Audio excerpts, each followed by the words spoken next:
राहु यदि जातक की कुंडली के 7वें घर में बैठा हो तो ऐसी स्थिति में वह क्या परिणाम देता है, इसके बारे में मैं आज आपको जानकारी दूंगा।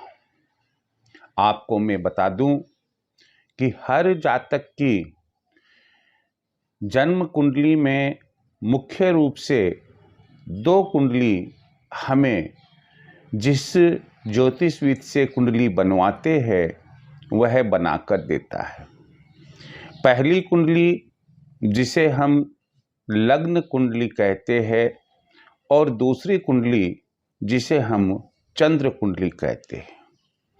चाहे लग्न कुंडली में 7वें घर में राहु बैठा हो या चंद्र कुंडली के 7वें घर में राहु बैठा हो, लगभग उसके जो परिणाम होते हैं वह करीब करीब एक जैसे ही होते हैं।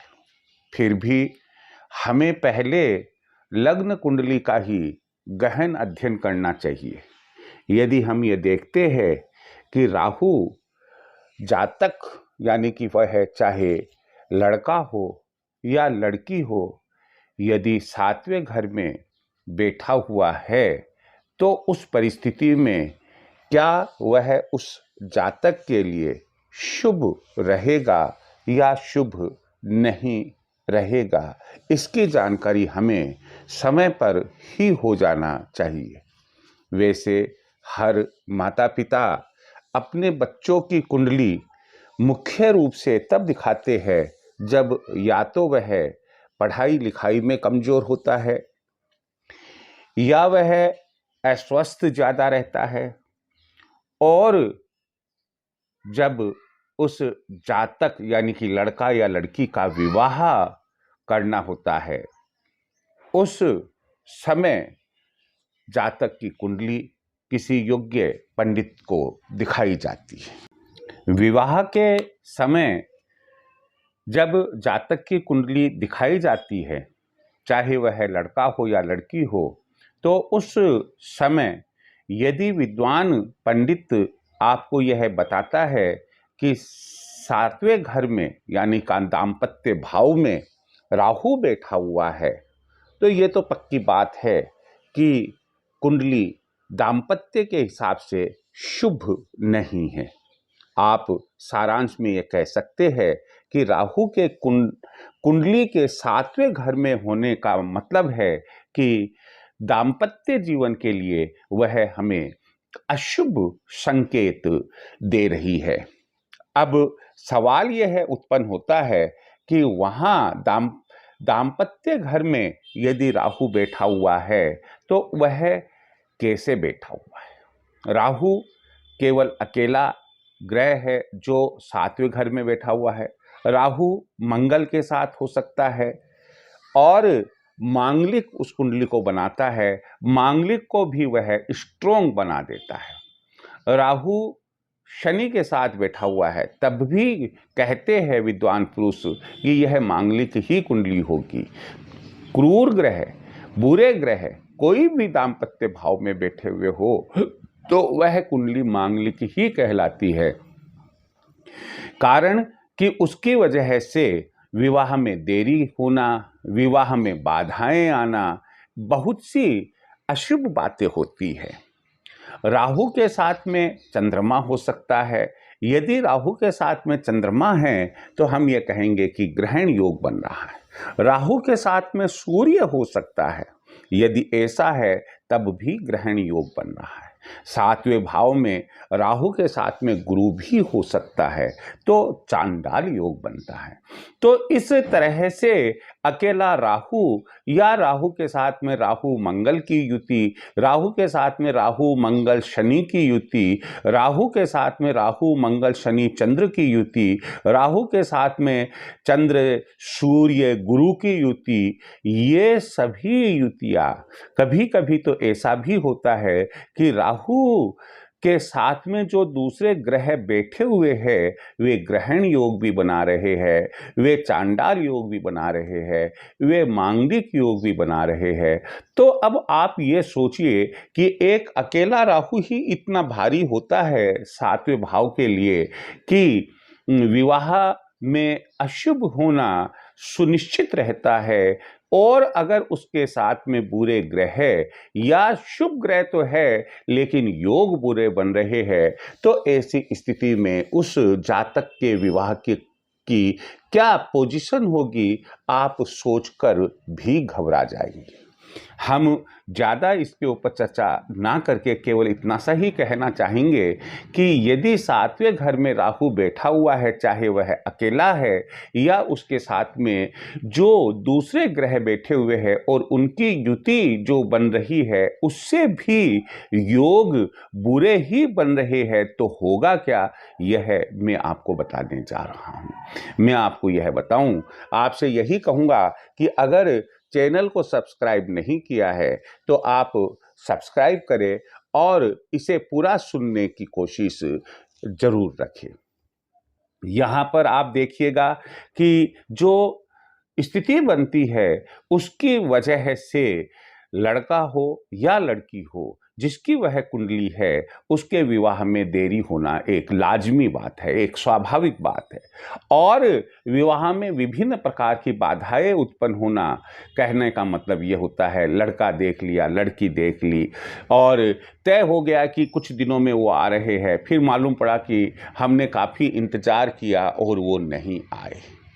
हमें मालूम पड़ा कि जिसको हम देख कर आए थे थोड़े समय बाद में उसका विवाह कहीं अन्य जगह हो गया है।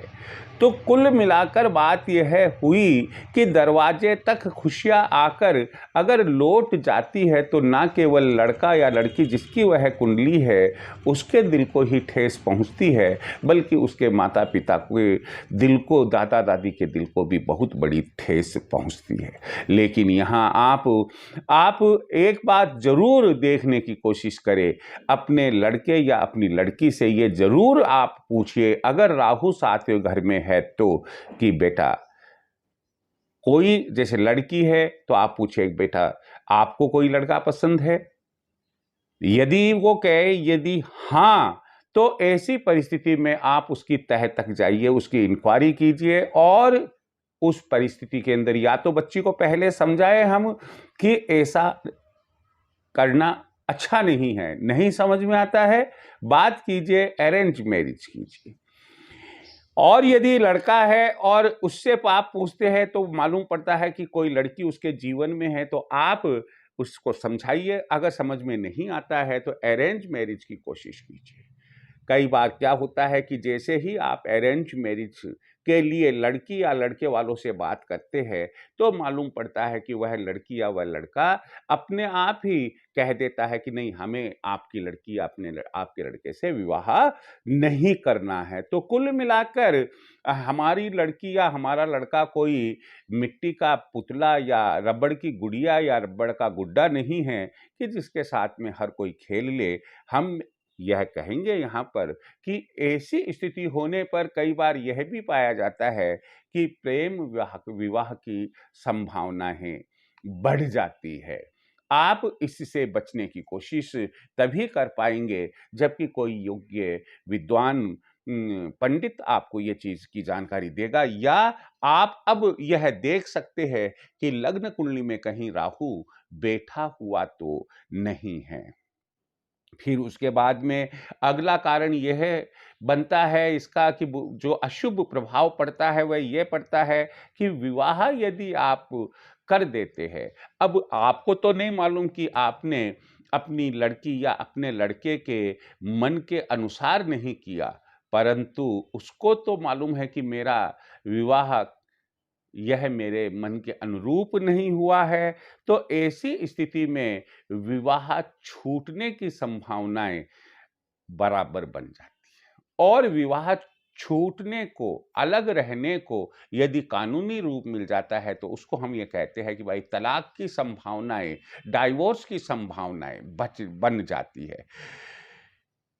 तो आपने देखा कि राहु के होने पर और राहु के साथ बुरे ग्रह होने पर या राहु के साथ में अच्छे ग्रह है लेकिन बुरे योग बनने पर क्या-क्या हो सकता है। विवाह में देरी हो सकती है, बाधाएँ उत्पन्न हो सकती है, प्रेम विवाह का होना है या विवाह छूटने की संभावना होना है, तलाक की संभावनाएँ होना है।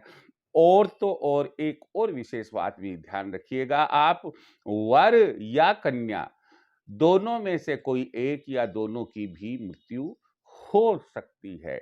इसलिए अच्छा रहेगा कि यदि हम समय पर चेत जाते हैं और जो हमारे धर्म ग्रंथों में लिखा हुआ है, ज्योतिष शास्त्र में लिखा हुआ है, जो विद्वान लोग कहते हैं, यदि हम उनकी बात को मानते हैं, श्रद्धा रखते हैं, विश्वास रखते हैं, तो हमें कुछ उपाय कर लेना चाहिए ताकि हम जो ये पहले आपको बातें बताई, दुष्परिणाम बताए, उनसे काफ़ी हद तक बच सके। अब ये उपाय क्या हो सकते हैं, वो अब आप सुनिएगा। यदि लड़के की कुंडली है और उसमें राहु 7वें घर में बैठा हुआ है, तो उस परिस्थिति में आप अरेंज्ड मैरिज के पहले खेजड़ी से विवाह ज़रूर करवा दें। खेजड़ी से विवाह क्या होता है, मेरे किसी पहले एपिसोड में आपको मिल जाएगा इसके बारे में विवरण।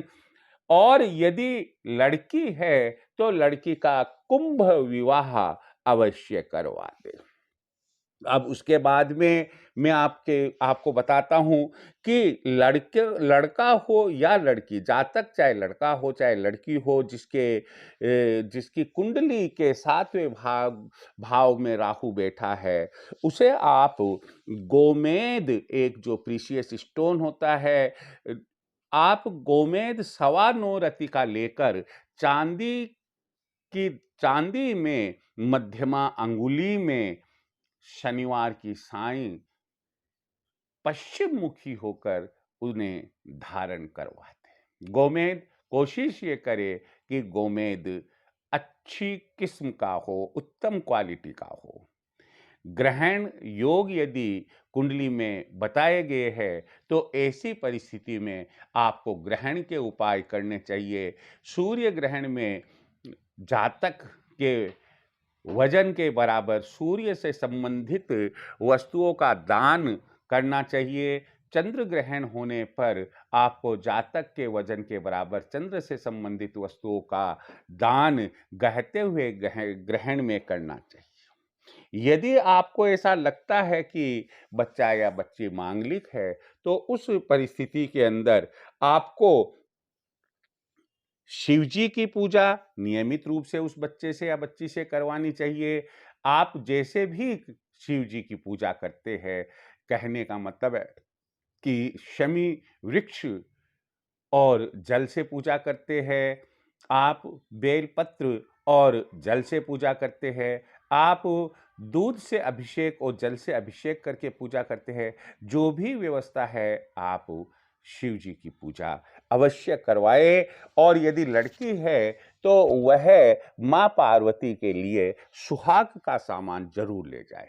हनुमान जी की पूजा करे, जिसमें हनुमान चालीसा पढ़ना है, बजरंग बाण पढ़ना है, सुंदरकांड का पाठ करना है, ये सभी उसमें शामिल है। रोजाना राहु काल आता है, बच्चा हो या बच्ची हो, राहु काल में उसके संबंध के बारे में कोई चर्चा किसी भी अन्य व्यक्ति से ना करें। यदि लड़का या लड़की समझदार है तो ऐसी परिस्थिति में राहु काल रोजाना अलग अलग समय पर होता है, उसका एक चार्ट बना ले और राहु का मंत्र नैऋत्य कोण में मुंह रखकर वह जितनी भी बार मन से कर सके राहु देवता को प्रार्थना करे, उनके मंत्र का जप करे।